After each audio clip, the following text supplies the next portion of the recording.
Thanks, Lori.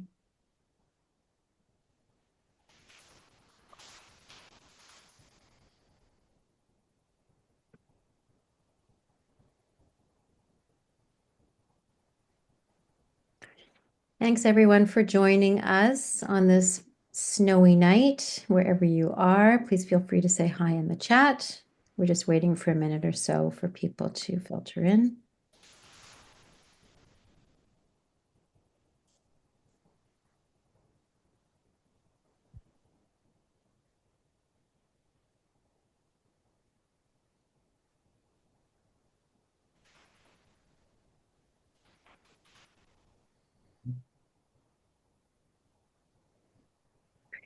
And I'll just remind you as we're getting started to please choose the group when you're putting your information in the chat rather than hosts and panelists so that everyone can see your messages.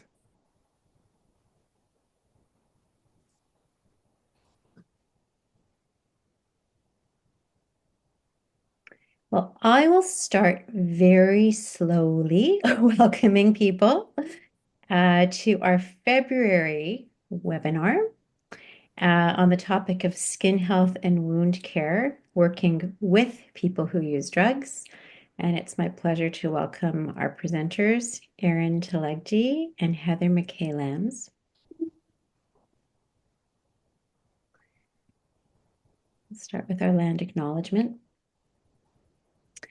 We acknowledge that the lands on which we're hosting this meeting include the traditional territories of many nations. The work of Medify and our partners takes place on traditional territories of the Indigenous nations who have lived on these lands since time immemorial.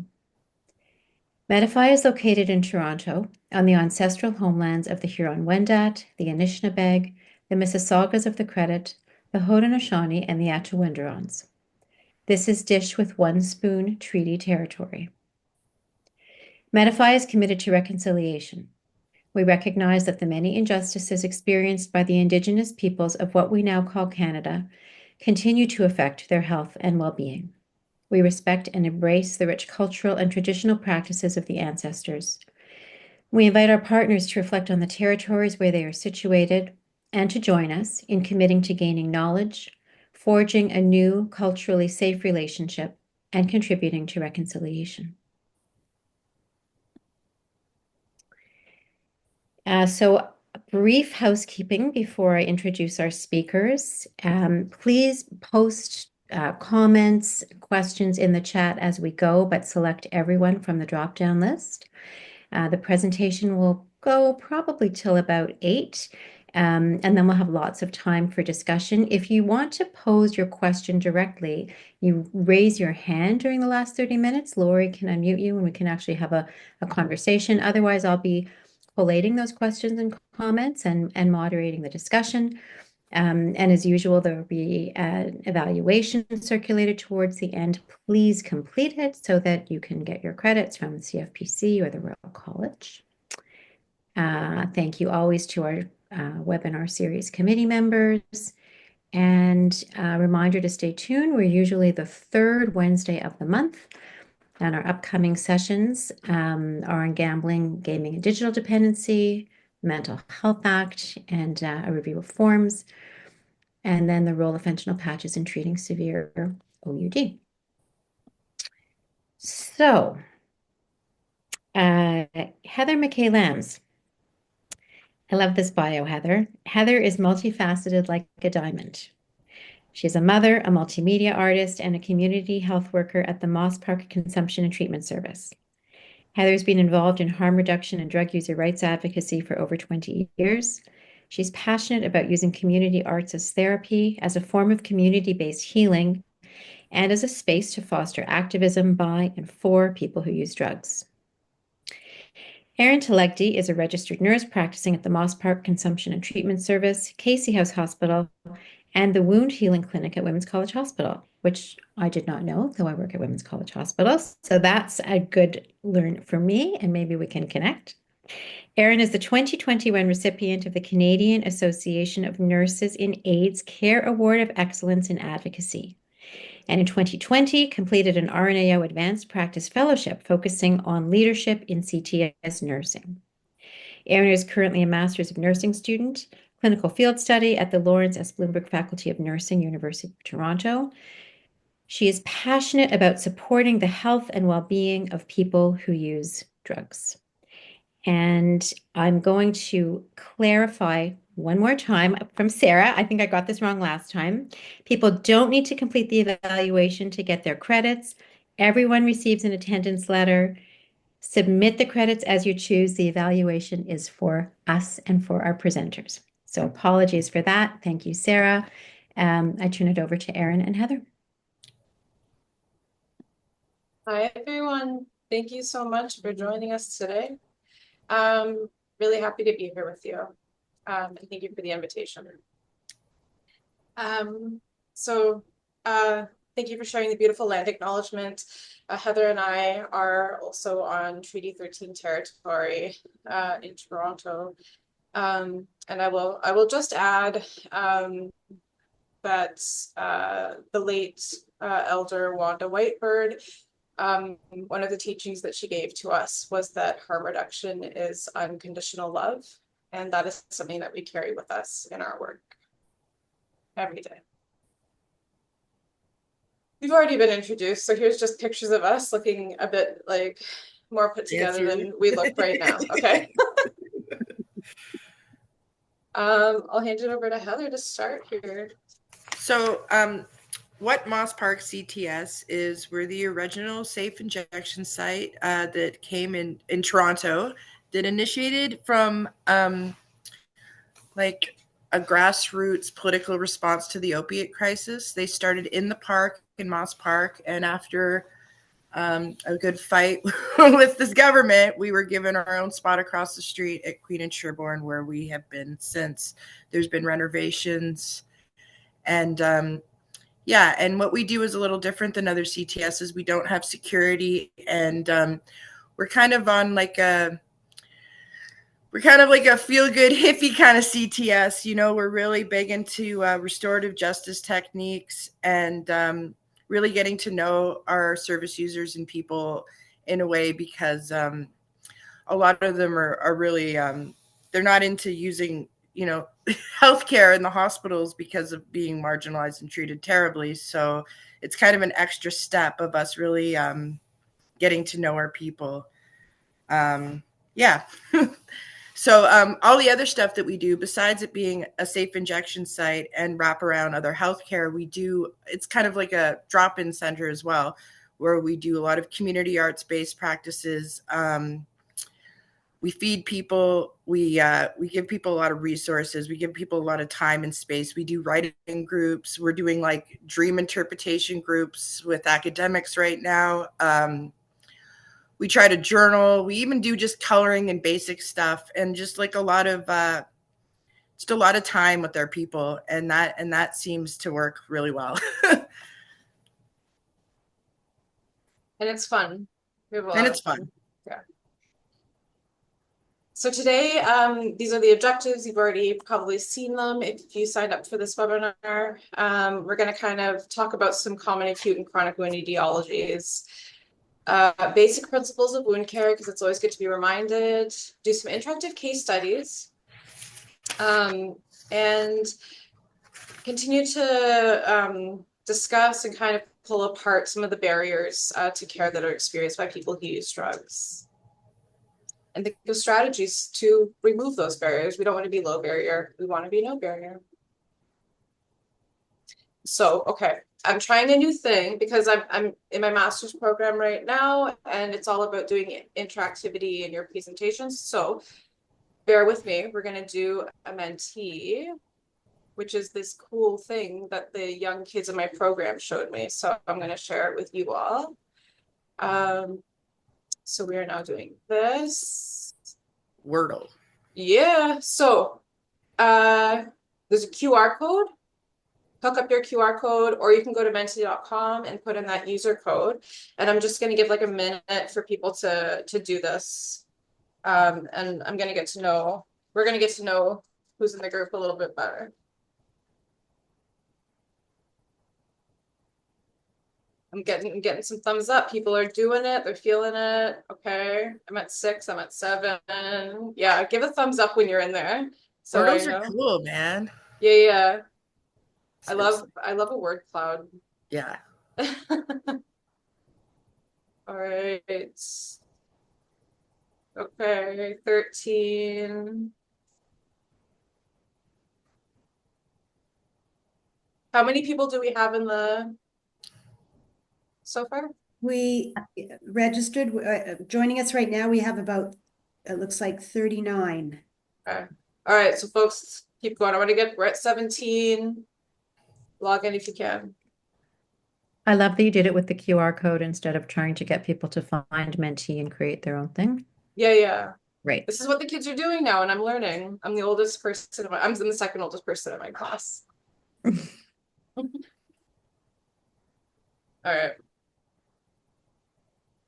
People are getting it. Okay, people are getting it. Yeah. I'm at 19.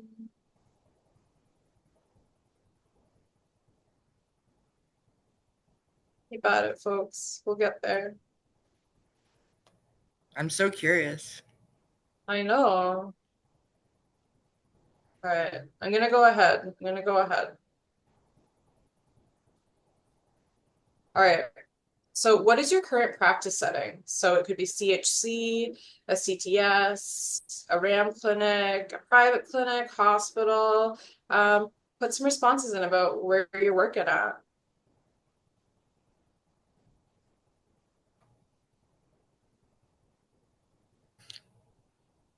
Oh, see, look how fun that is. Cool. Community outreach, awesome. Public health, withdrawal management services, cool. Oh, neat. Community support program. Okay, cool. So we got a lot of hospital and CHC folk. Okay.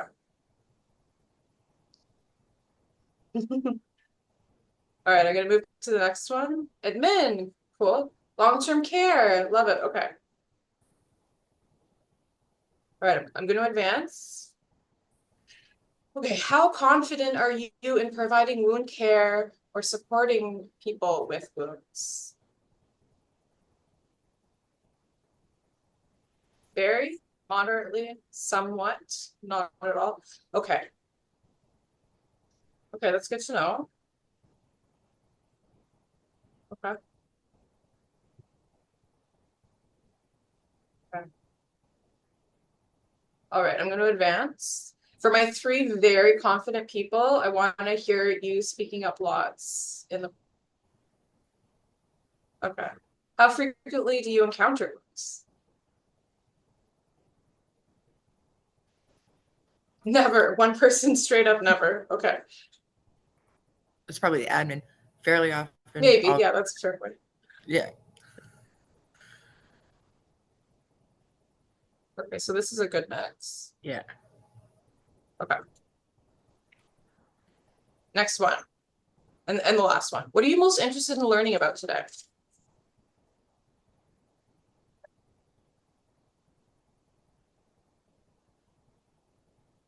Throw it out there. Wound infections. What to put on the wound. How to assess the wound. Anyone?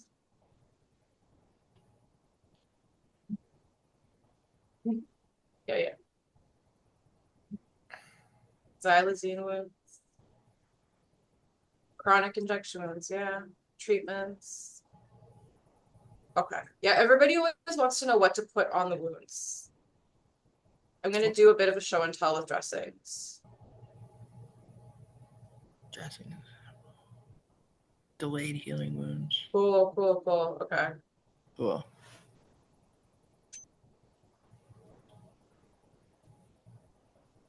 Okay, cool. All right. Thank you for what's what I'm looking for? Humoring us.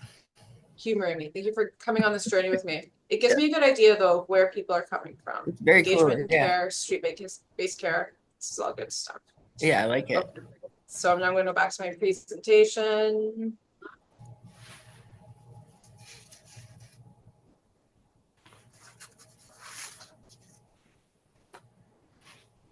Okay. So, Heather. So me again. As I was talking a little bit about Moss Park, I had mentioned that unlike other CTSs, we don't have security, meaning that it's me and Erin and our other colleagues and community health workers that are like at the door every day, meeting and assessing people's needs, seeing where they need to go. If and just kind of over the years, you really slowly get to know community and including people that don't even come in and necessarily inject, but just drug users in the neighborhood. And we really find the people that have fallen through the cracks because they don't want to deal with the emergency rooms in the hospital settings because they've been treated terrible, be it that they felt judged or they were abused by security for, what in that setting is out of line, but to that, you know what I mean? There's no meeting of their needs and mental health and where they're at addiction wise. And because of that, a lot of them literally fall through the cracks of their healthcare. So a lot of these times we're initiating relationships with people that are in like severe need. And not only that, it's hit and runs, random acts of violence. I've had people that don't trust anyone but us that have literally fallen into the subway tracks, been all messed up internally, and instead of just going to a hospital, they've walked to Moss Park and been, in really bad shape. So it's because of this that we've earned this trust, and we meet these people and pretty much through trust and slowly getting to know them, persuade them to get some kind of care. Uh, yeah. There's a woman that we were talking about. It took me months of just seeing her, giving her gear at the door, she's a crack smoker, and just me noticing her limping, and then slowly talking to her opening up to me about the wounds. Then slowly she wouldn't come inside, so Nurse Erin and our other nurses would come out and literally meet her where she was at, and that's kind of like our thing, right? And now she loves us. She comes in, she hangs out. She's mostly there primarily for healthcare. She's not super social like a lot of our other people. And we try our best, but even still, I mean, the same woman literally was just discharged. She was backed up to in a car, sleeping on a grate, put in the hospital with several fractures, and then she was just discharged with like a literal broken knee, and she's living on the street. She has nowhere to clean herself, and it's minus 10, 20. So these are the kind of situations we have to deal with, and yeah, it's intense, and it's also a unique way to access people's healthcare. We have this privilege of slowly getting to know people on that level, whereas you guys don't really have that privilege, right? So that's one thing that is really, really we're grateful to have. We definitely do have the gift of time to build these relationships slowly and do dressings on the sidewalk. Sometimes you gotta go outside and meet people where they're at. I think the first time I did a dressing, it was like in a windstorm. So I was opening dressings and they were like flying down Sherbourne Street, and she thought it was very funny to see me flustered like that. But that is kind of our MO. That is how we work. And we do a lot of overdose response too. How many times have we just been sitting on there with full scene? Yeah, overdose response outside too, for sure. So I'm just gonna go to some like basics of wound care, which many of you may know, so I will not belabor this. The phases of wound healing: hemostasis, the bleeding stops; inflammation, 0 to 4 days; proliferation, 4 to 21 days. That's where we're recruiting all of the the things that are going to rebuild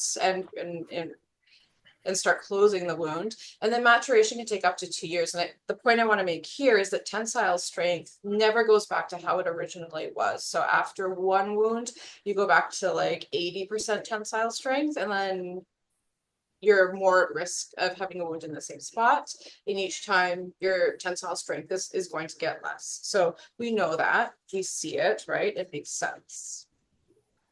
And I like to really differentiate between acute and chronic wounds, especially for my nurses, because I think sometimes we really, we just like, we want to go all out. We want to use all the fancy dressing stuff.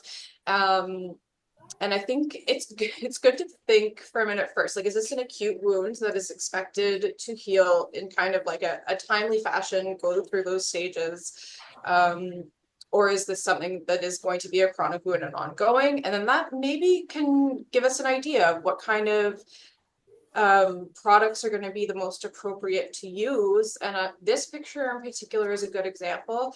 This looks terrible, but it healed up nicely. And did not become a chronic wound. And because it was on his hand, he was washing his hands, right? Like he's washing his hand multiple times a day. So using those like impregnated, like iodine impregnated dressings, and then changing that multiple times a day doesn't really make as much sense as maybe like providing him with some povidone iodine and dressings to do his own so that he can maintain the hand hygiene and then get some help putting a new dressing on.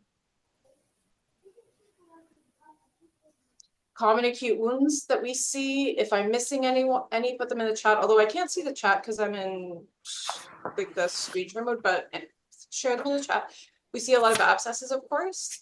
We see cellulitis. We see burns, like sunburns and chemical burns, burns from grates, burns from like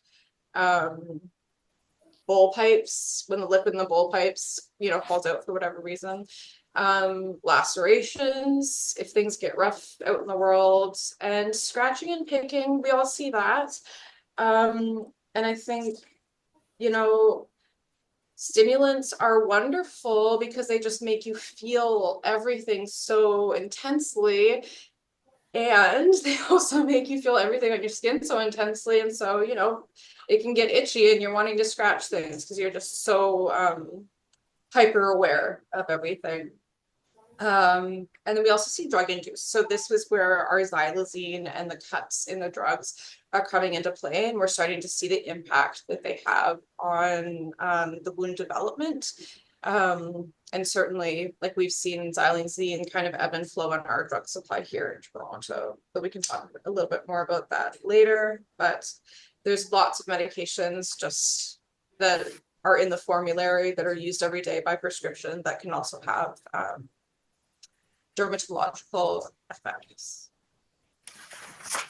And I think it's really important, if you're not familiar with how to identify a cellulitis in darker colored skin, spend some time on Google looking at pictures, because like in this picture, you can see that hot red skin that's been outlined with a pen so we can watch its progression. And it doesn't present the same way for folks who have darker skin tones, for people of color. So in these photos, you can see some streaking. I don't know if my cursor, can people see my cursor moving around? Mm-hmm. Okay. Yep. Oh, okay. So I think we had some streaking here for this lady, and we also had some streaking here for this gentleman. But then there's others. So in darker skin tones, you might see more of like a purpley hue or more hyperpigmentation. Certainly, we still have the warm to touch aspect. We still have that tight, that taut, shiny skin. But take some time to familiarize yourself because these presentations show up differently in different people. It's important. So now there's some chronic wound presentations that you may or may not be familiar with. I think some of the ones that we see more frequently are neuropathic foot, or more commonly known probably as diabetic foot wounds or diabetic foot complications. I think we're moving towards saying neuropathic foot more because there's lots of reasons why people might develop neuropathy that don't have anything to do with diabetes. And I think when I think about the folks that I work with at the Moss Park site, I think a lot of them are probably living with neuropathy. A lot of them are on Lyrica. You think about the impact of like Circulation. Yeah, circulation, repeated cold injury, like all of that kind of stuff. So I think there's lots of reason to be curious about neuropathic foot. Pressure injuries, we don't see a ton of, but we do see some of them. And then there's chronic wounds that are related to inflammatory or autoimmune diseases. So that your classic is like pyodermic gangrenosum. And the takeaway from that is in managing those wounds, you want to be using dressings that are not pro-inflammatory. You want to use dressings that are anti-inflammatory. And then I think we probably all also see a lot of folks who have risk factors for and signs and symptoms of vascular disease. So chronic venous stasis. And this picture here that I've got, I find, so I did not do this dressing that was taken off. I'm just, as a disclaimer, there's a lot going on in this dressing. I call it like the kitchen's, everything in the kitchen sink dressing. But this is a wound that started as an abscess, but where it's in the leg of an older gentleman with some hemosiderin staining, some varicose veins. So you have to think that what is contributing to the chronicity of this wound is some venous stasis. Erin, sorry for interrupting. There's a question in the chat. Yeah. Please slow down a little bit in terms of medical jargon for people who are not so medical. So I'm thrilled that we have a mix of people in the audience. And the question you may have answered, but might want to come back to a bit is what is a neuropathic foot? And I'm available in the chat to try to help answer things, though I'm not you. So yeah, neuropathic foot. So so diabetes is the classic example where over time the nerves in the extremities become less sensate or have altered sensation.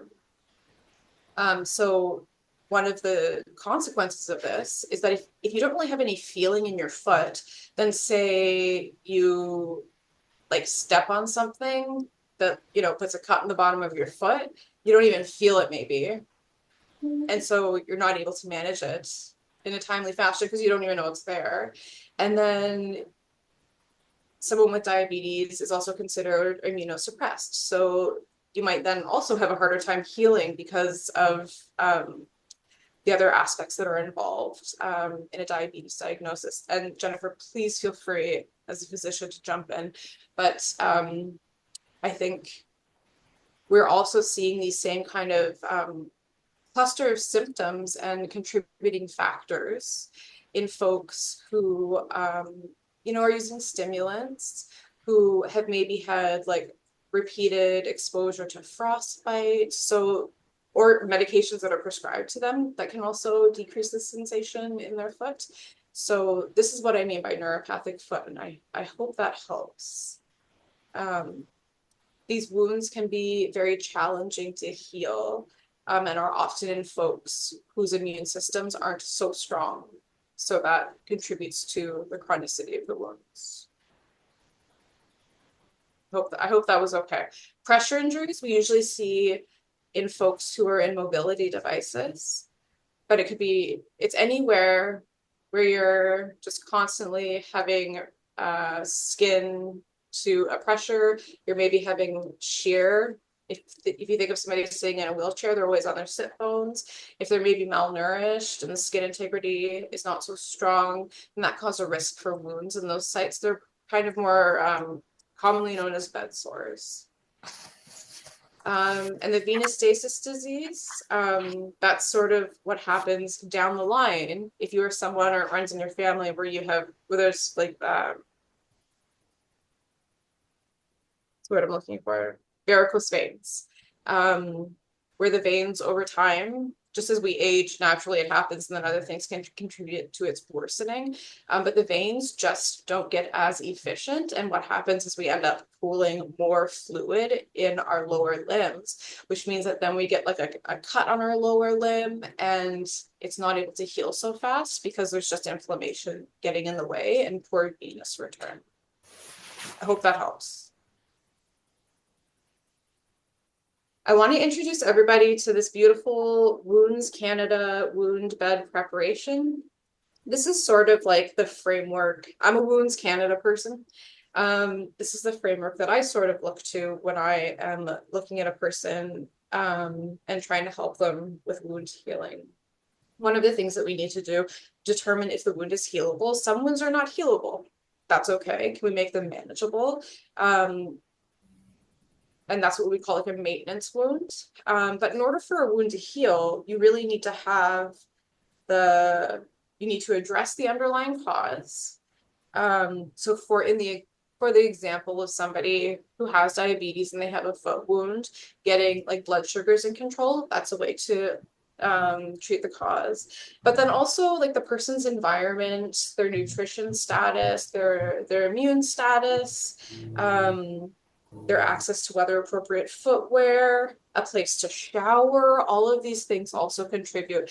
We consider all of these things before we even think about the local wound care, because honestly, the local wound care doesn't matter as much as all of that other stuff in terms of getting to wound healing. It is important to have standardized and consistent assessments. Our center is we're part of a BPSO project for the new RNAO guidelines that are coming out around diabetic foot, and it's kind of rolled into our lower limb preservation program. And we are, for the first time, kind of rolling out some consistent assessment tools for wound care. So there are a variety of validated tools. I've put just one up here, the Bates-Jensen, but there are others. So, and they all sort of are assessing the same thing, like the exudate or the gunk that's coming out of the wound edges, the wound size, and how do you measure? There's a million ways. All that matters is that you're all doing it consistently the same way, that you've agreed that you're going to do it a certain way. Looking at the peri-wound skin, all of this stuff. But the consistency is key because it's hard to track if a wound is moving in the right direction if you don't really have any way of comparing it to what was done before. The title of the scale is the Bates-Jensen Wound Assessment Tool.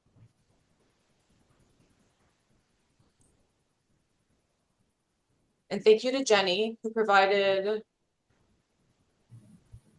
an excellent and more technical account of what I was trying to say. So I encourage you, in your teams, if you're doing wound care, find a way to make your documentation consistent. This ends up being really helpful and really important.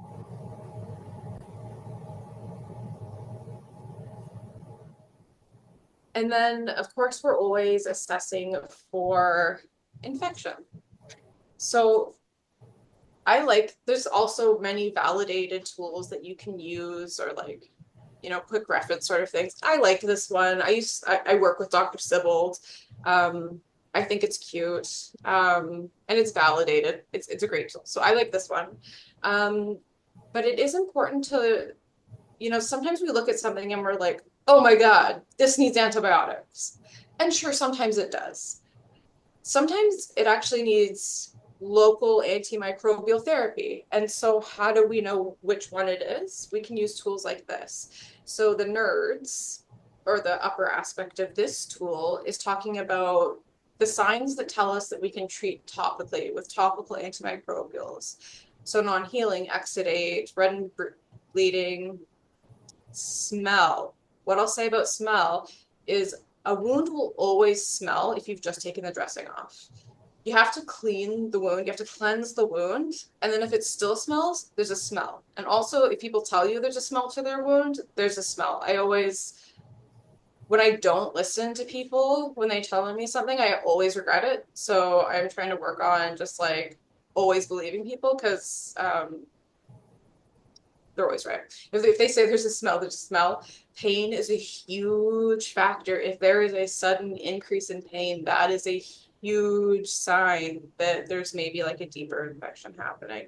We of course know if there's a deeper infection, we might have some systemic symptoms. So fever, feeling unwell, that cascade that leads to sepsis. But for this kind of like looking at the stonies, the bottom part, the deep treat systemically stuff. So that means we need oral or IV antibiotics on board. Increased temperature. And if you have a thermometer, like an infrared thermometer, it can be cool. You can use it. If there's a 3 or greater degrees Celsius difference, and say my wound is right here, and the temperature with the infrared is 3 degrees Celsius or more higher than on the same side on my opposite limb, then I know that that's significant. And if anything probes to bone or is getting into underlying structure, you want to be suspicious. If it probes to bone, if you can see bone, you assume there is osteomyelitis. And the cool thing now is there's a lot of evidence showing that actually osteomyelitis can be managed with oral antibiotics because not everybody wants to be attached to like an IV antibiotic for like, what was it? They used to do it for like 6 weeks. Sometimes you still need it, but not all the time. Sometimes you can get really, really good results with oral antibiotics. I am not an infectious disease specialist, so I don't know all the things. I'm not prescribing antibiotics. What I do know is the impact of antibiotics. So things that I think about as a nurse are the fact that it's really hard to take 4 pills a day, 6 hours apart, if you do not have a phone to like set reminders. I do think about the fact that if I've been prescribed doxycycline and I live outdoors and it's the middle of the summer, I might feel really sick from that, and I might not take the course because it makes me feel really unwell. So those are the kinds of things I think about, and then would communicate back to the prescriber, and hopefully we can find other options. Osteomyelitis, thank you. Infection of the bone. And new breakdown. If there is new breakdown, satellite sites, they call it, that's always a sign too. And the big sign, the big scary sign that we're always assessing for is if there's crepitus. If there's crepitus in that tissue, we escalate care. We escalate care if there's crepitus, because that can be a sign, of course, of necrotizing fasciitis. I hope this was helpful. Heather, do you want to talk about this cool thing? Yes, a really cool resources from the people at Katie that are great. They're really they make great health and harm reduction related brochures and signage and stuff, but they're really cool. So this one is a site that this is a thing you can download from their website, and this is like a step-by-step kind of easy way to suspect an infection, and like that last one you saw, but a lot more kind of simple. It'll tell you the shapes and the sizes of the wound, about the odors of infection, the pain and the pus and the temperature. So just the basic steps to go through to assess the wound to see if it is infected or not, and if it is, what scale of infection you're kind of talking, you know? Yeah, so this can be downloaded from their website, but like print them out, put them up in your They're waiting cool. rooms, or like for people to see. It's a cool, user-friendly resource.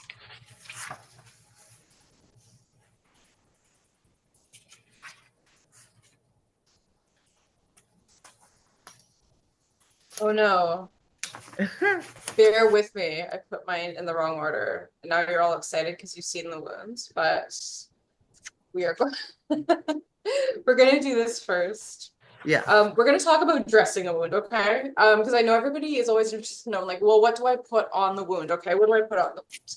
So Wounds Canada has great resources. So this is like, this link is to like a resource for showing people how to care for their wounds at home. People don't have a home, but how to care for their wounds themselves, or how to support a loved one in caring for their wounds.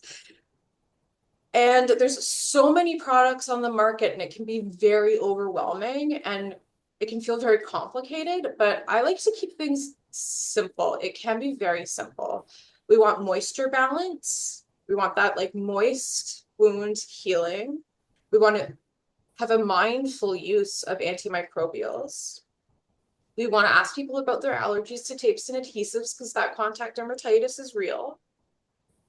We want to think about if we need to create some autolytic debridement, or if you're a wound care specialist, you might be doing conservative sharp debridement.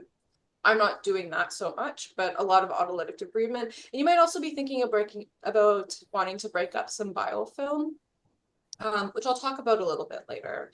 We want to cover, but we don't want to occlude. And then we want to decide how often we need to change wounds. So acute wounds, you might be changing once a day, but there comes a point where the more frequent dressing changes are disrupting the body doing its thing of healing. So 2-3 times a week for a chronic wound, unless you're kind of, there's always like exceptions. But looking at if you can do it every 2 to 3 days, if people can tolerate that, if it's working for them, if you're able to manage moisture that way. But then you're giving like the body time to do the work that it needs to do and not disrupting that by too frequent of a dressing change. Because you think every time you're doing a dressing change, you might be doing a little bit of taking a bit of a step back. So big cleansing don'ts. People love using the alcohol swabs. And I love to have like the Loris pads to offer to people as an alternative. Of course, the alcohol swabs are cytotoxic if they're going to disrupt any healing that's happening. The Loris pads are, I think, chlorhexidine impregnated, and so that will not be cytotoxic. Hydrogen peroxide, I do not keep in my shelves because it truly it's not for a chronic wound or a slow to heal wound. I'd put it on road rash maybe, but I don't even have it. Our cleansing dews. So normal saline is probably what people are most familiar with. Sterile water is fine. And if you can drink it, you can use it to clean a wound. Unless it's a fresh post-surgical wound. That's a whole different thing, that's sterile technique. But we're talking wounds that have been out in the world. Potable water is fine if you have access to it. Of course, we know a lot of folks don't have easy access to a shower, for example, but that is an acceptable choice if they have access to it. And this picture is cute because I'm like, they're just sort of like dribbling some normal saline onto a wound. And what I'm going to show you is like my whole jam. So, and I'd be wearing gloves, right? Of course. So I've got my gauze. I'm a marinator, not an irrigator. This is what I'll say. So I get my gauze and I really open it up. And pretend this is the non-woven gauze, because actually like this kind of gauze is not the best, but that's what I have right now. I could use one of these like special wound cleanser sprays that have additional surfactants in them. I don't want to spray this right onto the wound, especially if I'm going to be using it on multiple folks. But I'm gonna like really saturate my gauze, okay? And then it goes on the wound and I let it marinate. But then what's happening is I'm getting like really good contact of the gauze to the wound surface. Because if I'm just doing like what is happening in this picture that's kind of confusing, but it's funny, is that like if you just kind of put it on like that, you're going to be missing some like surface area, right? Does this make sense? Yeah. Yeah, really open up your gauze, get it good and wet, and then let it marinate on that wound bed, okay? So that's my hot tip for wound cleansing. You can irrigate if you want. I'm a marinator. And then Wounds Canada also has this very cool thing, which is a dressing formulary. So you can like pull this off their website and then you can look at the different categories of dressings. And I'm going to try to not use any brand names and I'm not attached to any brand names. I'm not endorsing any brand names. There are different categories of wound dressings that do different things. And so we want to think about we've assessed our wound. Is it too wet? Is it really too wet? Then maybe we need like a super absorbent dressing. So maybe I have something that looks kind of like this. There's multiple versions of this, but the benefit of this over using an Abdo-Pad is it has kind of diaper technology in it. And so it wicks moisture from the wound bed up, as opposed to an Abdo-Pad where it'll absorb moisture, but then it's just like, it's just going to sit on the wound. So you might end up having some like moisture related skin breakdown from that, which is not ideal. So if you are seeing a lot of really really draining wounds, invest in a super absorber. What else do I want to show you? I always have lots of this. Povidone iodine has very broad spectrum antimicrobial coverage. And the cool thing about it is it will penetrate into the wound bed. So it's a good thing to help break down biofilm, which is sort of kind of a complex concept, but it's over time, wounds just get this like this film of like tight matrices of different microbials that really stall the wound healing. So at a certain point, you might think, maybe I want to add an iodine product to it. And there are, what do I have here? There are impregnated goggles. Erin, comment that if you're demoing, it's a bit hard to see. So I don't know what else you have for your show and tell, but you Okay. like in front of your face, or maybe stop screen sharing for a minute because people are super interested in what you're doing. Okay, I'll Can't stop see screen much. sharing for a minute for Okay. sure. Fair enough, fair enough. So this is one option. This is a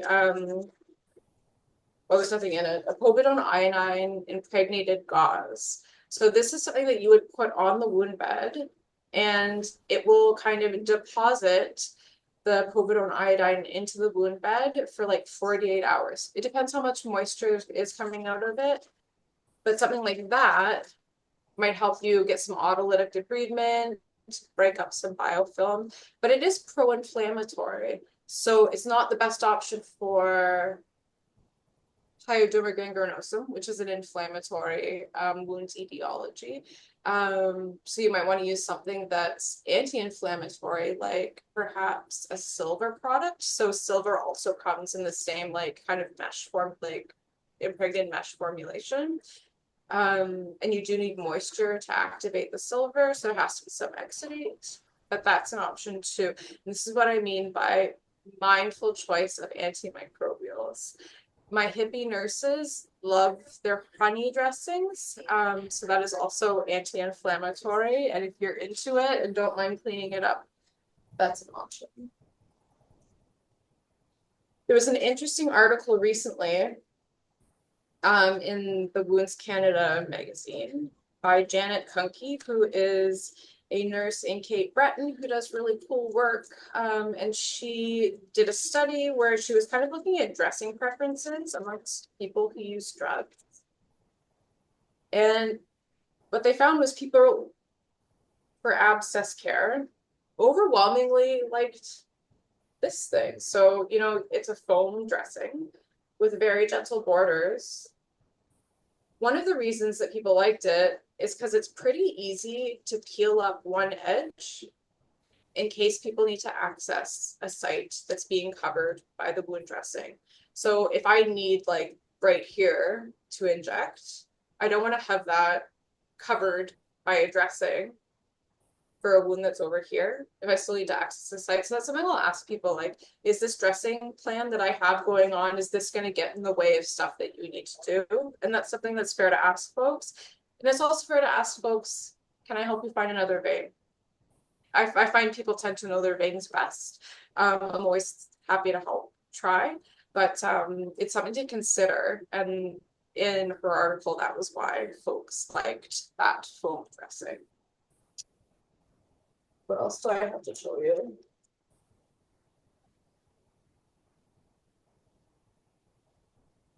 Non-adherent gauze. Use that a lot, right? not trying to put a lot of like dry gauze, like this kind of gauze onto a wound that will maybe exudate and then get like stuck to the wound bed. And then when you take it off, you're like causing trauma to the wound bed. What else do I have?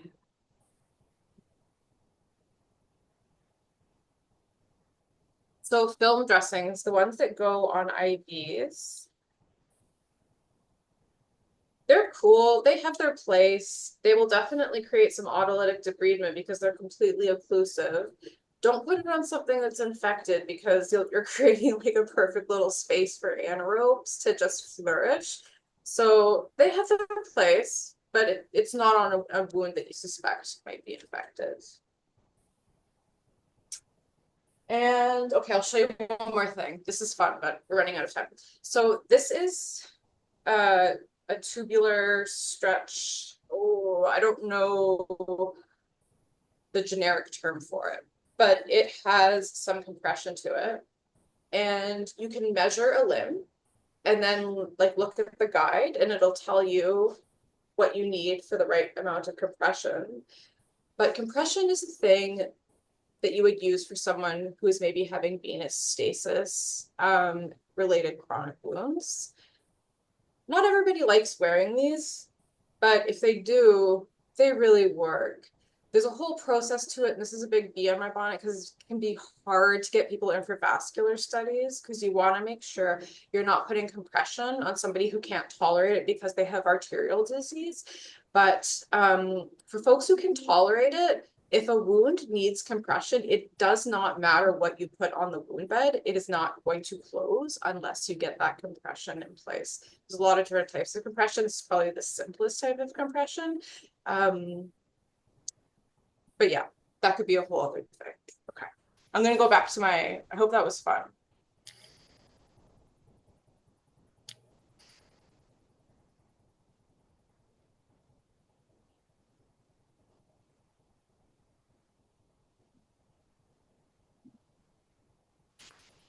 So again, Wounds Canada has this dressing formulary.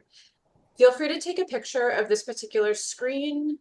This is some of the tools and resources that I come back to time and again.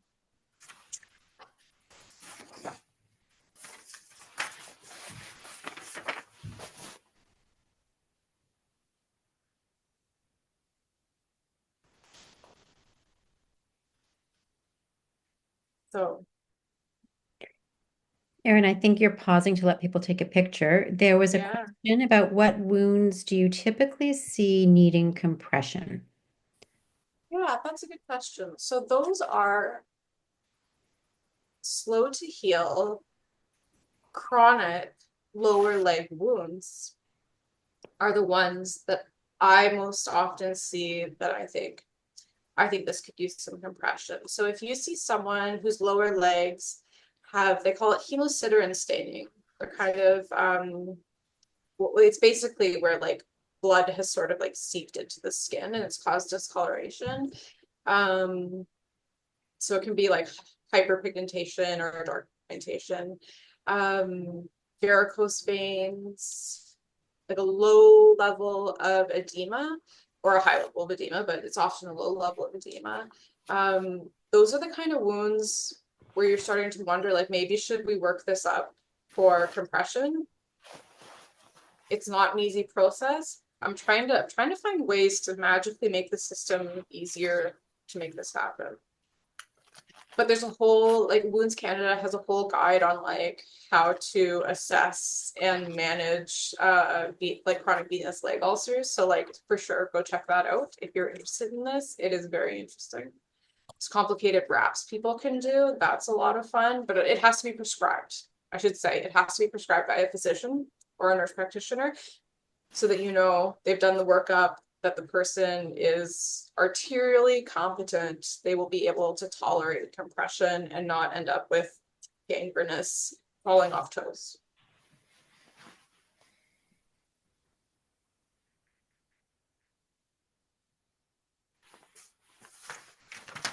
Oh, I want to go back. Sorry. Yeah. Oh. How much time do we have? We have a few minutes. Yeah, you're good. I think If we it's got okay. it 10 to 15. Keep going. Okay, I'm gonna do a couple case studies then, because I want to know what people think about a couple of wound presentations. Which ones do I want to do? Okay. Oh, this one's interesting, but this one's really interesting to me. What are we seeing here? Please put it in the chat. Oh, like, do you pack any of these? Sure, yeah. What do we think the etiology of this wound is? What caused it?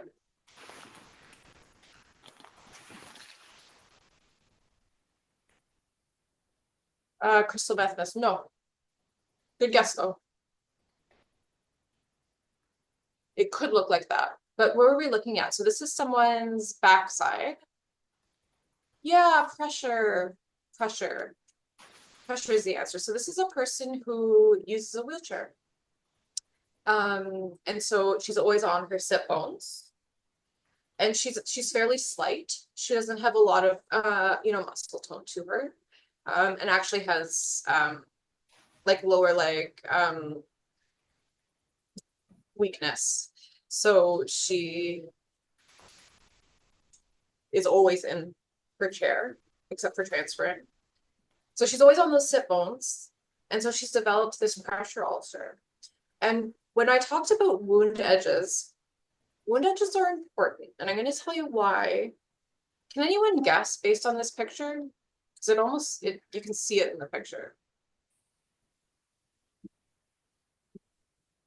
Any guesses on shear, how that's contributing? Tunneling, yeah. Yeah. And actually, this wound has undermining from 11 to 4 or 11 to 5.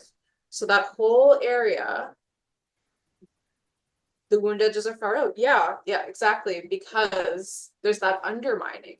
And if you think about it, like think of the mechanics of it, of like sitting in a chair and sliding down, sitting in the chair and sliding down in the chair, right? If you think about it, it makes a lot of sense that the space from 11 to 5 is where there's empty space, because that's where the shear is happening, where the bone and the skin are kind of doing this thing, right? So she's sitting in the chair and then she slides down. She sits in the chair, she slides down, and that's what that will look like. So the wound edges tell you a lot. The tunneling, the undermining, they'll tell you a lot about what's going on with the seating situation for a person who's using a mobility device. How would we address this wound? Someone already mentioned something that was relevant that we would definitely do. Packing. Yeah. And so the idea with packing, we want to fluff, not stuff. Because if you stuff, you can cause trauma, and that's, you don't want it, you're actually increasing the pressure. So we want to just like fluff. One piece of whatever your ribbon gauze is that you're using. And what that's going to help prevent too is the skin just closing over top and leaving this like massive amount of empty space underneath. That's what we don't want. We want the wound to heal from the bottom and the sides in and up. Make sense? And then what might we put on top of that after we've packed it? Any thoughts? There's no wrong answer.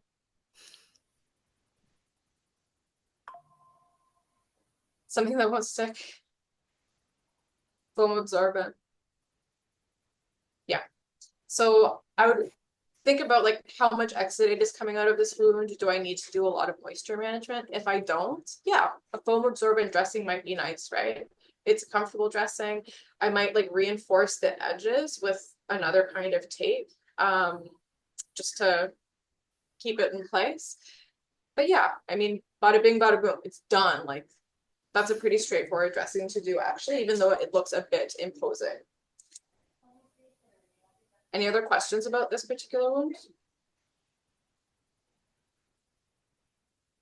One thing I would say is anybody who's in a mobility device, let's be curious about where pressure injuries might be happening and looking at helping people to optimize like their seating.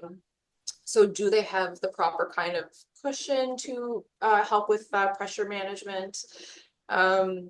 Is it being upkept? Because those special cushions that people get on their wheelchairs need to be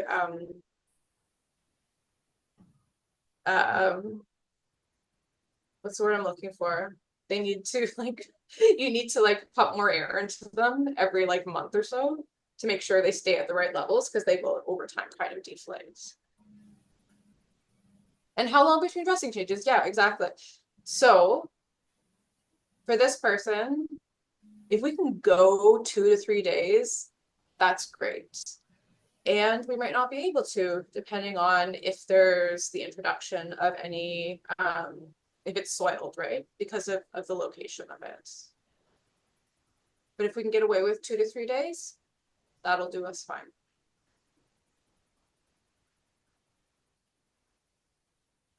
All right, I'm gonna do one more and then give it back to her. Is this one fun? Yeah, okay, what are we looking at here?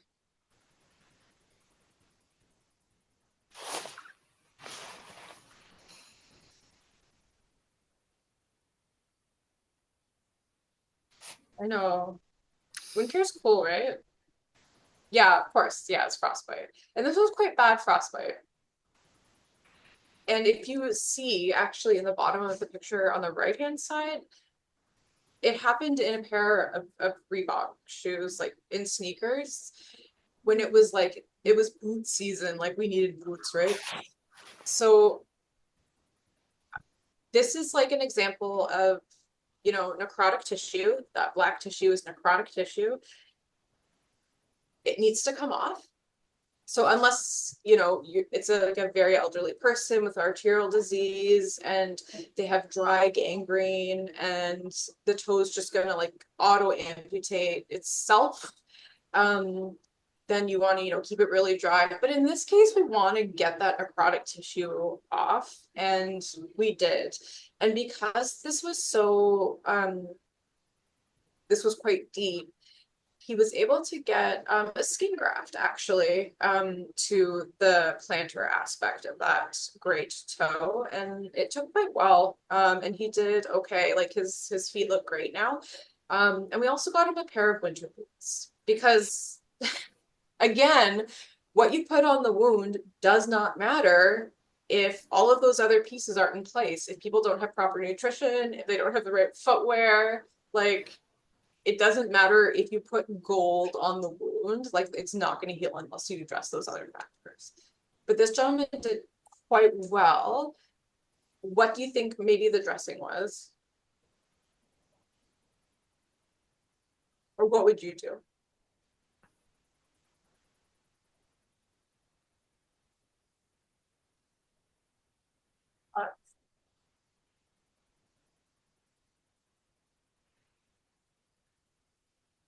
Sure, yeah. Okay, I can talk about that product.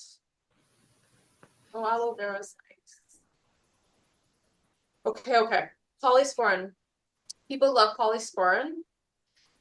I'm gonna say, unfortunately, the antimicrobials in polysporin have been proven to be all things that people are quite resistant to. So I tend not to use polysporin. I would rather just use Vaseline if I wanted to make a wound, add moisture to a wound. So that would be like a dry scab. Like I would maybe put polysporin on it just because of the Vaseline aspect of it, or the petroleum jelly aspect of it, just to soften it up. Although people love polysporin, so I mean, if you can afford it and you want to give it up, that's cool. It's not doing any harm, maybe. But this, so the toe is definitely wet enough. Back to Gras, we didn't use it here, and I'll tell you why. I wanted more autolytic debridement, so I did put povidone iodine impregnated mesh gauze on that.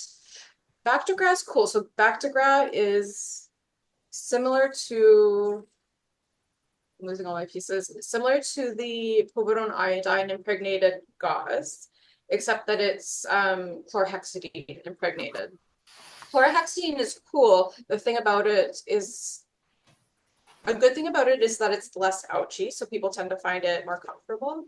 A negative of it is that it's bacteriostatic, so it won't actually, the chlorhexidine won't like break into biofilm or get into the wound bed in the same way that a povidone iodine product will. So yeah, but that's it's a great thing to have in your wound care cupboard for sure. So yeah, so we were using the povidone iodine impregnated gauze, and then we were just wrapping them up good. Simple gauze. The iodine impregnated gauze, a non-adherent gauze on top, and then just wrapping with regular like rolled gauze, just to make sure it was nice and comfy and gave him some padding while he healed up.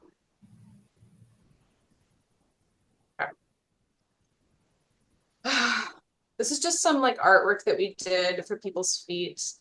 I already talked about neuropathy, so I won't get into it again, but I will say if you can make a good relationship with a chiropodist, especially a chiropodist that works somewhere where their services are free, like at a community health center, do it. Get to know a chiropodist. They're the people who are going to help with complicated foot stuff. Including your diabetic foot ulcers, your neuropathic foot ulcers, anything that needs offloading, your bunions, people's, the toenails, the toenails. I mean, I'll do them, but I love it when a chiropodist will do them too, because they really know how to get in there. Heather. Oh, here we Take go. us out. I know. I talked for a long time, sorry. Oh, it's okay. This is a really fun part too, and this is where we talk about the community and methods of basically fringe healthcare that they've adapted to themselves. Because, like I said again, people don't like going to see doctors and going to emergency rooms, and eventually they figure out their own health in any means necessary, which is unfortunately great because it's harm reduction, but it's why they've had to adapt to these ways is pretty crappy. And a lot of the things I'm going to tell you is going to be really uncomfortable because they're things that you would normally tell someone absolutely not to do. But we find that it's actually doing a little less harm, you know what I'm saying? It's doing them more good than bad. Some of these techniques, like one is sharing antibiotics. We're just trying to eventually just dry out the wound by any means necessary. A lot of people on the streets are not going to take 10 to 12 days of a script properly, and they will just use it until the wound is dry enough to heal. And then they will pocket these antibiotics and either wait until the infection comes back or a new infection comes, or they will give it to their friends and they will use it in the same method to just as long as it's dried up to enough to them to not be in an infected area that they can then handle on their own. And again, as prescribers, that is just like against the culture of what you would tell anyone normally, but we actually see that it's working. Another thing, if you guys know about Suboxone, which was once buprenorphine, and before it was marketed as a maintenance program, people found this innovative way to fight withdrawals, sometimes on the road, sometimes under a bridge, fighting the most intense days of their withdrawal symptoms by buying Suboxone, buprenorphine off the streets and just learning how to dose themselves and not staying on that but just using it for the, 5 to 10 days for the worst parts of the withdrawal. And it's kind of like a miracle drug. And it's kind of unfortunate that it was just marketed as a maintenance program because people were finding ways to fight withdrawal in this really interesting way. Another thing we're seeing community often doing is lancing and treating their own abscesses themselves. And this is a method that's, watching them have them and watching their friends have them and then learning by seeing what their nurses and doctors are doing for them, taking it into their own hands and learning how to do it themselves. Again, we don't recommend it, and obviously hygiene and stuff comes to play, but there's a lot of people that have really paid attention to their own health over the years, and that we can kind of feel like we know they're going to be okay, and that they've actually showed us things, you know what I mean, about treating themselves.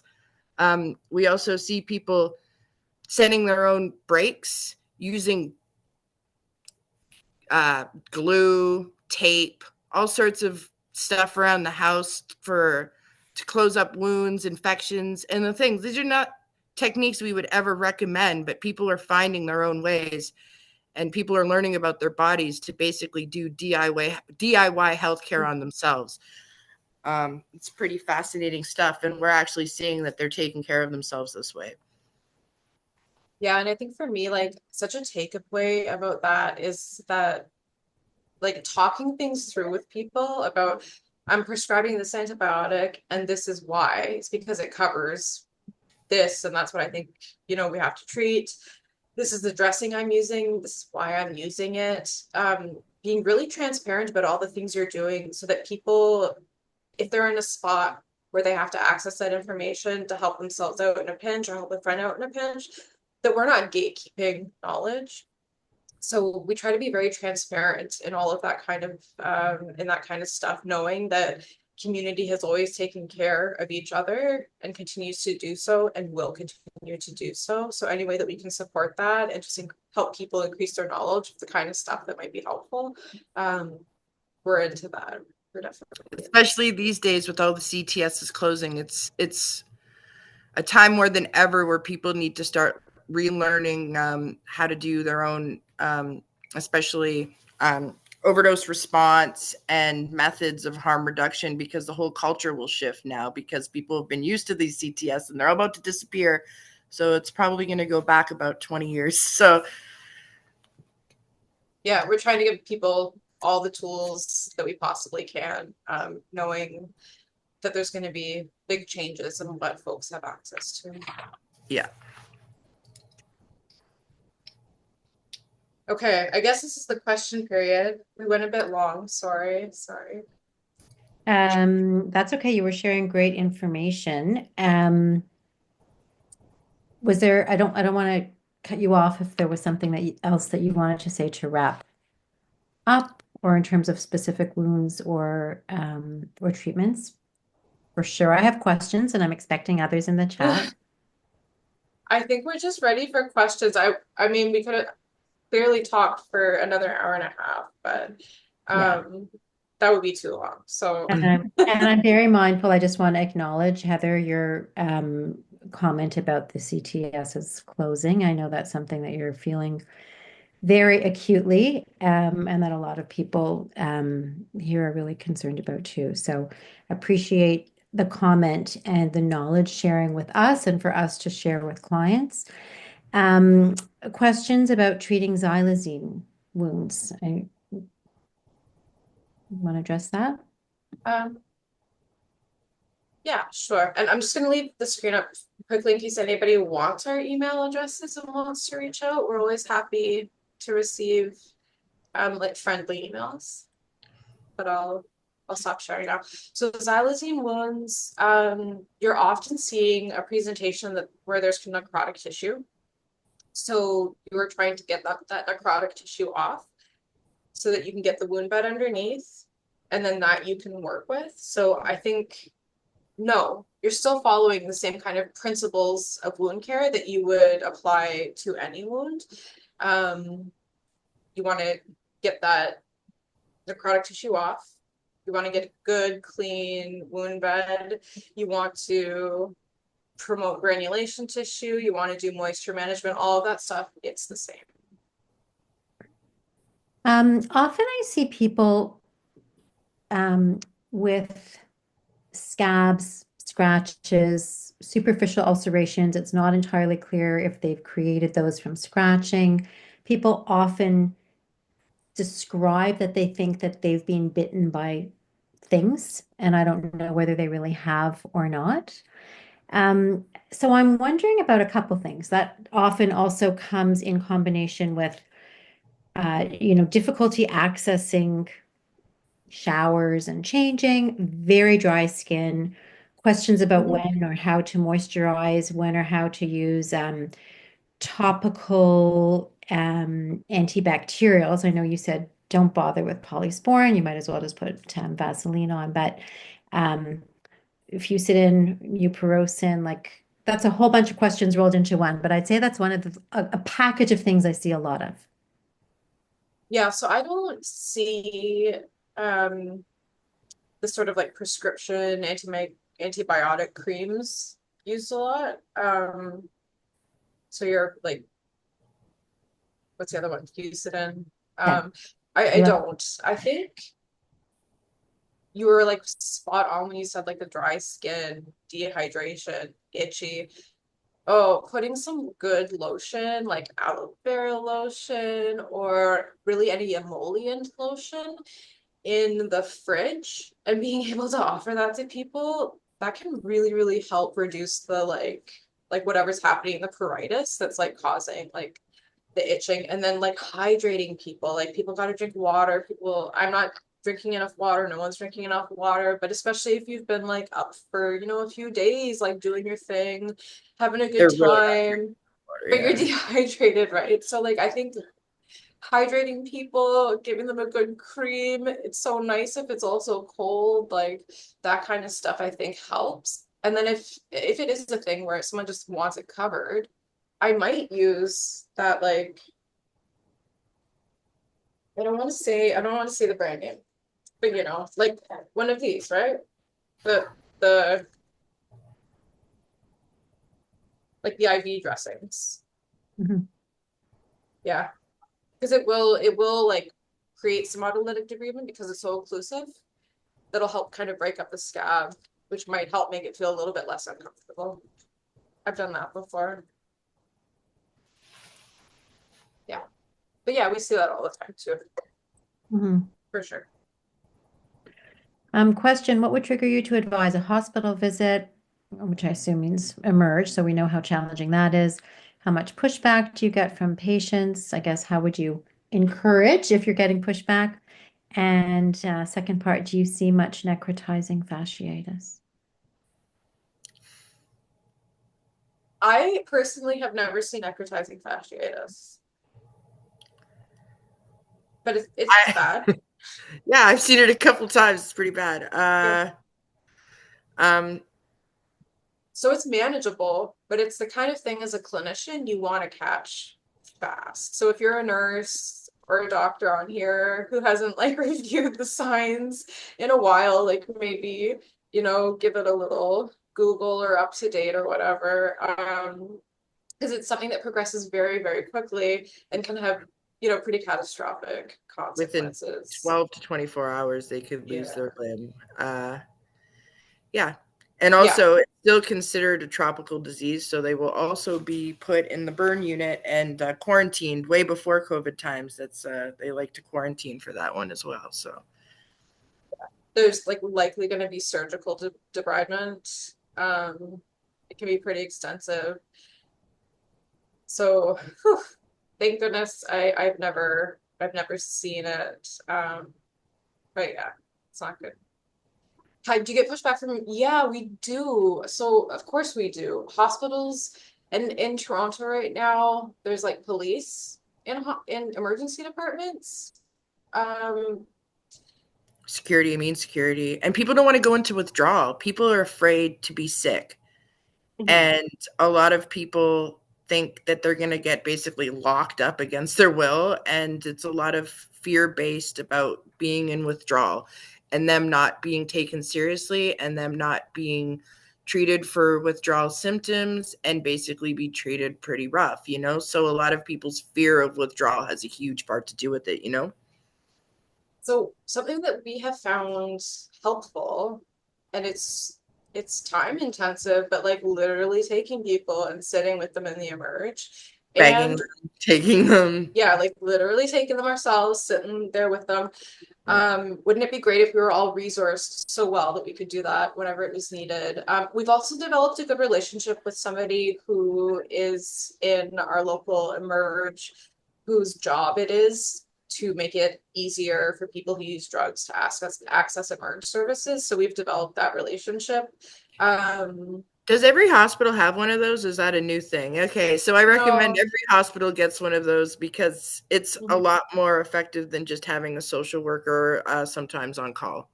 Yeah, and like timely, if the hospital has an addictions service, like not all of them do still yet, but like having timely access and as providers having building those relationships. So like my Rolodex is like my most precious resource. Like the people that I can call and be like, hey, I'm in a spot. Can you see my person who's in this hospital, or can you help me out?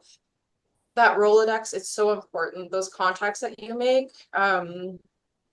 it's like that grease that helps people actually get through the system in an okay way, in my experience. I think, I mean, those are all such great points. And I think that even if we don't have connections, we can try to facilitate, the handover, right? So sending the person with a note about your concern, calling ahead, like, we've done that for all kinds of different conditions. We can do the same.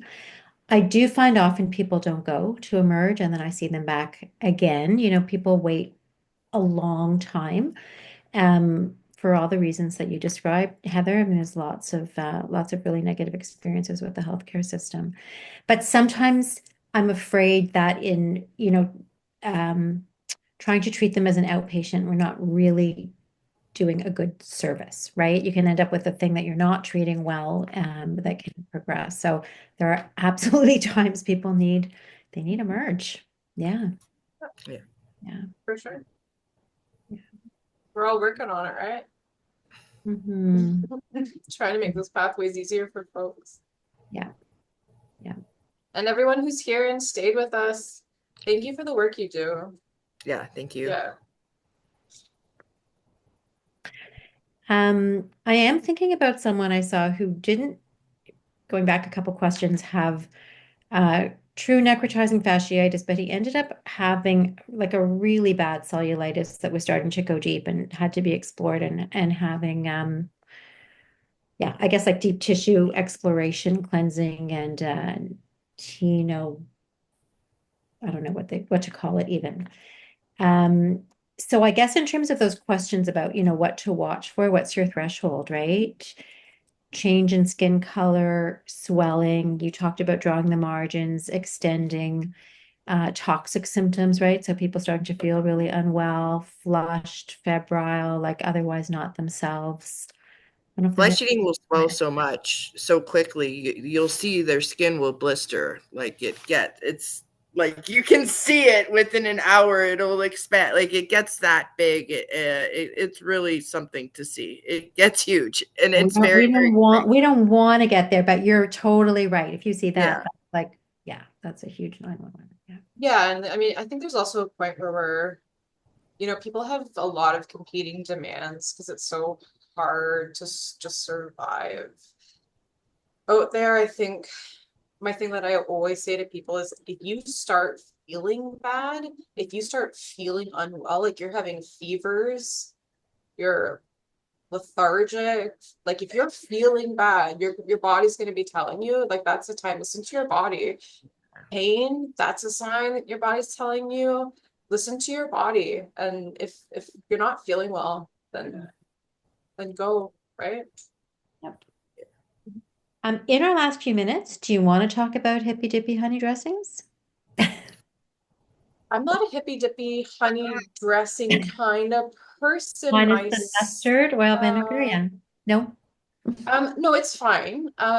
It's a fine choice. The part that I don't enjoy is the cleanup after. And this is so there's also like a povidone iodine preparation that's in a paste. I find community nurses love that stuff too. And I don't know, it's the same thing for me where I'm like, it's a lot to clean up, Hmm. in between dressing changes. So that's the barrier for me. So if you like it, if it's your thing, give it a try. And then is it working? You know, is the wound getting better? Are you going in the right direction? It's good to reassess at least every 2 weeks, like really sit back and be like, are we on the right path? Mhm. And then figure out a new plan if you're not. But if it's working, it's working. If it's not, it's not, right? Like that's kind of my thing with wound care. Okay. Yeah. There was a question I forgot about from earlier about whether you have a reference. I know you might need to look it up for Yeah, yeah. treating osteomyelitis with oral antibiotics. Yeah, I can look for that one too. That was a couple years ago at what conference was I at? I think it was at a Women's Canada conference, and there was someone making a very compelling case for so an osteomyelitis that's not having systemic symptoms. So the person is not systemically unwell, but there's like a chronic osteo that you can get adequate penetration with oral antibiotics. And that can be like a nicer life for people than to be connected to an IV, which, is running every, I don't know, 8 hours or whatever. That tends to be. But yeah, I can look for that reference too. Okay, great. And I know we just have a couple minutes. Anything else about sort of bites? I know it's not really the same as wound care, Erin, but I'm thinking about, I guess, the challenges of treating, lice, scabies, bed bugs, especially when people really have irritated skin, and if there are any tips or tricks either of you can think of. I honestly, we don't see a lot of scabies, That's Not good. anymore. No, but scabies. but lice all the time. It's so hard though because people like the process of everything is so difficult. Some people have had anecdotal really good success with just oil in their hair that they leave in. Yeah, yeah, yeah. I know Heather's giving me a look. But just leaving it in putting Or plastic. gasoline, just gassing them out and sticking a No, bag. don't put gasoline on your oil, okay, olive oil or something. But Yeah. it's just such a process, right? Because you have to like do all your laundry, which means you might have to find a laundromat. Like people who are housed that we work with, a lot of them don't have like washing machines in their buildings. Or the money to do it all, or Or treat the your money. place, or Yeah, so again, like I think there's one health center, Regent Park is close to us, and they have showers, and I've taken people there to like do the laundry, do the lice treatment, do it all. It takes a whole day, but yeah. like really like supporting people through it because it's such like a distressing and difficult process, especially if it's really bad. So Plus, again, we also deal with a lot of bug psychosis too. So it's like Yeah. a lot of times differentiating, like, do they have bugs or not, or they just think they have bugs when they're, Yep. Yep. Using. yeah, it's that stimulant tinglies. Yeah, some people's trip. So sometimes I'm like, I have to get to know them before I'm like, no, this person doesn't have bugs. That's just kind of what they do or where they go. Yeah. You have to have a really good relationship with someone to be like, no, you're tripping. Yes, but we do that too. Yeah. Well, thank you. I see lots of thanks in the chat for a very informative presentation, lots of great takeaways. I'm sure people will be happy to have references and be able to watch this again. Yeah, I've learned lots. Thank you. I acknowledge again the work that you're doing and the challenges that you're facing, that our communities are going to face, if the decision about the CTSs isn't reversed or paused. Now we're thinking about, how people are going to be moving. At least in Toronto, we're lucky enough to have some sites that will be open and other communities don't. So I don't think we can close without acknowledging the situation that we're in and the importance of continuing to support one another and of harm reduction. Yeah. There's definitely be a lot of changes coming up, but I think we'll get through them, Yeah, and I hope that well, I think I hope you're right and that we learn more about how to work together and use the resources that we do have. Not to say that what's happening is okay, but how are we going to face all of that together, I think is key. Exactly. Thank you all. Thank you, everybody, for sticking with us. Please fill out your evaluations, even though you don't need them for your credits. Have a great night. And thank you to everyone who joined us from all over.